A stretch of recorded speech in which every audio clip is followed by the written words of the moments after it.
नमस्कार, मैं हूं साजिद हुसैन और आप देख रहे हैं सच आप तक न्यूज़ खबर अयोध्या से। अयोध्या के बीकापुर विधानसभा क्षेत्र में कांग्रेस प्रत्याशी अखिलेश यादव दे रहे हैं बसपा और भाजपा को कड़ी टक्कर।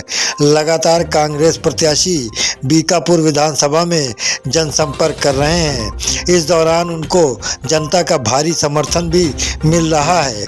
इसी कड़ी में आज बीकापुर विधानसभा के संजयगंज बाजार के निकट मझगावा गांव में एक जनसभा की, जिसमें कांग्रेस के पूर्व प्रदेश अध्यक्ष व पूर्व सांसद डॉक्टर निर्मल कुमार खत्री इस सभा में मौजूद रहे।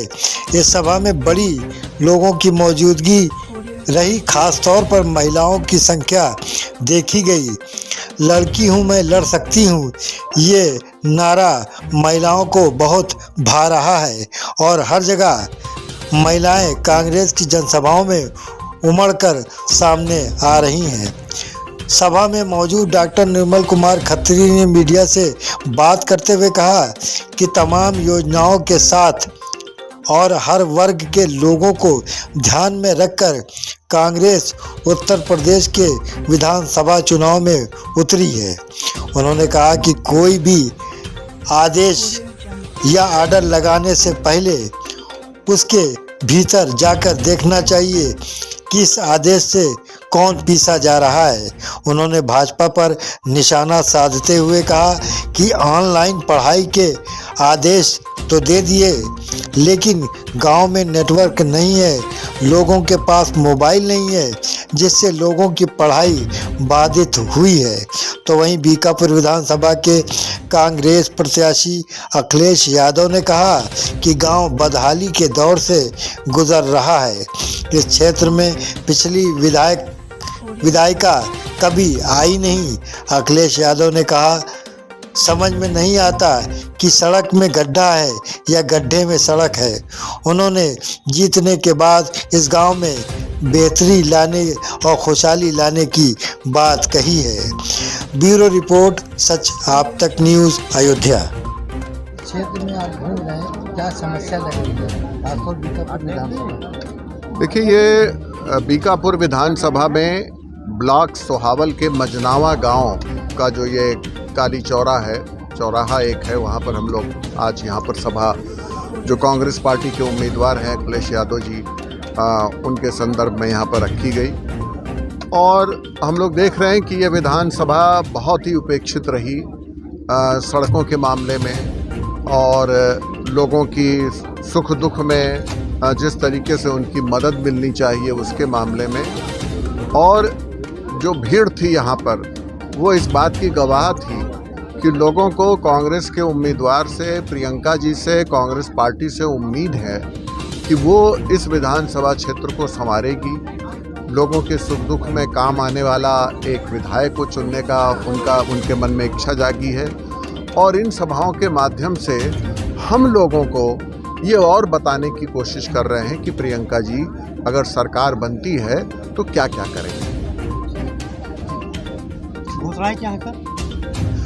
प्रियंका जी ने जो मुख्य घोषणाएं की हैं कि कांग्रेस पार्टी अगर जीतती है, उसकी सरकार बनती है, तो हम किसानों का पूरा कर्जा माफ करेंगे, बिजली का बिल जो है हम आधा कर देंगे, 2,500 रुपये कुंटल गेहूं और धान को खरीदेंगे, 400 रुपये कुंटल हम गन्ने को खरीदेंगे, हम 20 लाख रोजगार नौजवानों को मुहैया कराएंगे, हम आंगनबाड़ी और आशा बहु जो कार्यकर्ता हैं उनका मानदेय 10,000 रुपये करेंगे, पेंशन विधवा और वृद्धा जो है वो पेंशन बढ़ा के हम 1,500 रुपये करेंगे, हम लड़कियों को जो ग्रेजुएशन के लेवल पर नहीं है, 12वें दर्जे तक हैं, उनको हम स्मार्टफोन देंगे, और जो ग्रेजुएशन के लेवल पर पहुंच चुकी हैं उनको हम स्कूटी मुफ्त देंगे। महिलाओं को हम साल में 3 गैस सिलेंडर फ्री देंगे। छुट्टा जानवरों की समस्या किसानों की एक आम समस्या है जो बीजेपी के द्वारा पैदा की गई है। उस समस्या का हम हल ढूंढेंगे, हम निकालेंगे, और जब तक हम हल नहीं निकाल पाएंगे तब तक अगर छुट्टा जानवरों से लोगों की फसल का नुकसान होता है तो हम 3,000 रुपये प्रति एकड़ के हिसाब से उसका मुआवजा खुद देंगे। तो ये तमाम चीज़ें हैं। सर, शिक्षा के क्षेत्र में आप क्या करेंगे? जैसे 2 साल से स्कूल बंद हैं, बच्चों के भविष्य बिगड़ रहे हैं, अब जाके कॉलेज खोलेंगे, उसके प्रति आपकी क्या? नहीं, देखिए, उन्होंने अपना जो महिला घोषणा पत्र जारी किया है उसमें दक्षता विद्यालयों की बात कही है, और उससे हट करके जो कोरोना काल में विद्यालय बंद हुए तो ये हो गया फरमान कि साहब ऑनलाइन क्लासेस चलेंगी। अरे बच्चे के पास स्मार्टफोन होगा तब तो ऑनलाइन क्लासेस चलेंगी।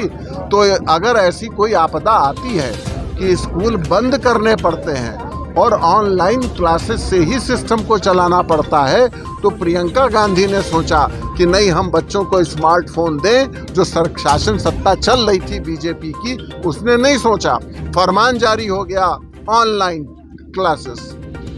नेटवर्क है कि नहीं है, हम उसके लिए कोशिश नहीं करेंगे।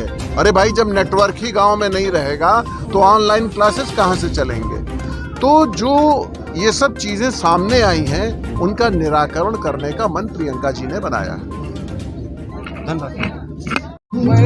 आप क्षेत्र का दौरा कर रहे हैं, जन समर्थन किस तरह का मिल रहा है आपको? अपार जन समर्थन मिल रहा।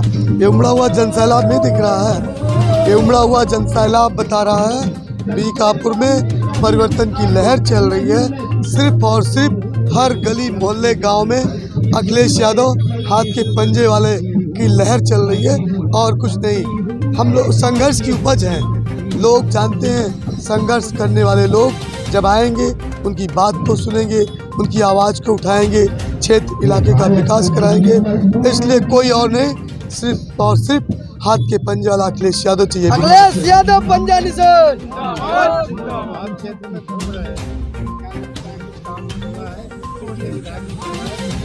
पिछले विधायक महोदया तो कुछ समझ ही नहीं है, गैर राजनीतिक व्यक्ति हैं। वो कोई भी पूरी सड़कें गड्ढे में ही है। तो सड़कों के गड्ढे मुक्त करने की बात कही, पूरी सड़कें गड्ढे में है। बदहाल सड़कें पूरी तरीके से आम जनमानस त्रस्त है। इसलिए परिवर्तन चाहता है। परिवर्तन के नाम पे अब और कोई नहीं, सिर्फ और सिर्फ किसान पुत्र अखिलेश यादव हाथ के पंजे वाला। सड़कों का विकास होना चाहिए, कोई ऐसी फैक्ट्री लगे जिससे नौजवानों को रोजगार मिले, काम धंधे मिले, तो वो सीधे सिर्फ और सिर्फ कोई कर सकता है, कांग्रेस कर सकती है और कोई नहीं कर सकता। उनके सिर्फ महंगे इश्तहार, महंगी होर्डिंग, जनता का पैसे का दुरुपयोग करना, सिर्फ सारी बातें ही। उन्होंने तो वो क्वेटो बना दिया बनारस को जुबान से। तो जो हाल है बनारस वासी बताते हैं, हम लोग गए थे बनारस, देखा उनकी जुबान तो अच्छी है, उनकी बातें अच्छी हैं, सिर्फ उनके विकास अगर कोई हुए हैं तो भाजपा के कार्यालयों के, भाजपा के लोगों के, और कोई विकास नहीं, सारी बातें खोखले वादे। हाँ जरूर, रोजगार तो दिया, हर गांव से, हर घर से किसानों के घर के मुखिया को या किसी व्यक्ति को खेत की रखवाली की, चौकीदारी की नौकरी दे दी, और कोई नौकरी नहीं दिया। करोड़ों लोगों को बेरोजगार कर दिया। गलत नीतियों के कारण, कोरोना काल में जो गलत नीतियां इनकी थी, इससे करोड़ों लोगों को बेरोजगार कर दिया और कुछ नहीं किया। आपके क्षेत्र में मुद्दा क्या है? मुद्दा सबसे पहले बदहाल सड़कें और क्षेत्र का विकास होना चाहिए। रोजगार के लिए कोई फैक्ट्री, कोई कारखाना होना चाहिए, नौजवानों को काम मिले, रोजगार मिले, जो दूर शहर में जाना पड़ता है वो न जाना पड़े। पहली प्राथमिकता होगी क्षेत्र की नौजवानों को रोजगार दिलाने के लिए कोई फैक्ट्री और कारखाना लगवाया जाए, जिससे नौजवानों को रोजगार के लिए बाहर में जाना पड़े। दूसरा होगा कि ये जो बदहाल सड़कें को दुरुस्त कराया जाए, क्षेत्र का विकास कराया जाए, ये सबसे महत्वपूर्ण मुद्दा है। क्षेत्र के लोगों से कुछ अपील करना चाहूँगा, आने वाली 27 फरवरी को हाथ के पंजे वाली, पहले खाने वाली बटन दबा करके आप भारी से भारी मतों से अखिलेश यादव को विजयी बनाओ, जिससे किसान का बेटा जब विधायक बनेगा तो आपकी आवाज़ को उठाएगा, आपके लिए लड़ेगा, आपके लिए संघर्ष करेगा, आपकी आवाज़ को इस सदन में उठाएगा, आपके क्षेत्रीय विकास के लिए धन को अमुक्त करा करके क्षेत्र का विकास कराने का काम करेगा। इसलिए अपील करता हूँ, बीकापुर से हाथ के पंजे वाला विधायक बनाइए।